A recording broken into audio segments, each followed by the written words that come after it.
ആയിരുന്നു. പക്ഷെ ടെൻഷൻ അടിച്ചിരുന്ന് എന്നെയും അതുപോലെ തന്നെ എൻ്റെ കൂടെ ഉണ്ടായിരുന്ന ആർട്ടിസ്റ്റിനെയൊക്കെ ഒരുപാട് സപ്പോർട്ട് ചെയ്തു. ദിലീപേട്ട താങ്ക് യു സോ മച്ച്. സത്യമായിട്ട് ഭയങ്കരമായിട്ട് മിസ് ചെയ്യുന്നുണ്ട് തങ്കമണി ലൊക്കേഷൻ. അതുപോലെ തന്നെ രതീഷേട്ട ഒരുപാട് താങ്ക്സ്. രതീഷേട്ടൻ ഇതുപോലെ നമ്മൾ ഭയങ്കരമായിട്ട് സപ്പോർട്ട് ചെയ്യുന്നുണ്ടായിരുന്നു എല്ലാവരും.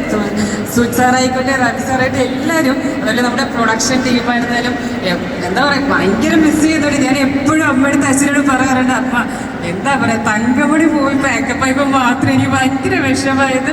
സോ നമ്മളെ ഇത്രയും സപ്പോർട്ട് ചെയ്ത് നിങ്ങളെല്ലാവരും മാർച്ച് 7-ാം തീയതി തങ്കമണി കാണുക. കാണില്ലേ ട്രിവാൻഡ്രം? ഉറപ്പായിട്ടും കണ്ടിരിക്കും. ഈ ഒരു ചിത്രത്തിലെ ക്യാരക്ടറിനെ കുറിച്ചൊന്ന് ചെറുതായിട്ടൊന്ന് പറയാമോ? ചെറുതായിട്ട് പറയാമോ എന്ന് എനിക്കറിയില്ല, പറയാൻ പാടില്ല എന്ന് അവിടെ നിങ്ങളെ കാണിച്ചു. നിങ്ങൾ കണ്ടിട്ട് അഭിപ്രായം പറയുക. Thank you so much. Sminu ma'am, പടപടാ സംസാരിക്കുന്ന സ്മിനു മാമിനെയാണ് നമ്മൾ എല്ലാ സിനിമയിലും കാണുന്നത്. തങ്കമണിയിൽ എങ്ങനെയാണ്? ഇത്രയും പേര് ഒന്നിച്ച് കണ്ടിട്ടൊന്നും പറയാൻ തോന്നുന്നില്ല. എല്ലാവർക്കും നമസ്കാരം. എന്താണേലും ദിലീപേട്ടനെ അവിടെ നിങ്ങോട്ട് നിങ്ങൾ അനയിച്ചുകൊണ്ട് വന്നത് കണ്ടപ്പോൾ തന്നെ വിശ്വാസമായി തങ്കമണി എത്രത്തോളം ഹിറ്റാവുമെന്ന്.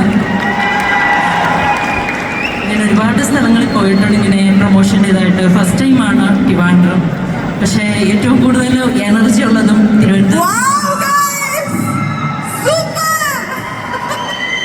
എൻ്റെ ദിലീപേട്ടനോടുള്ള രണ്ടാമത്തെ മൂവിയാണ് തങ്കമണി.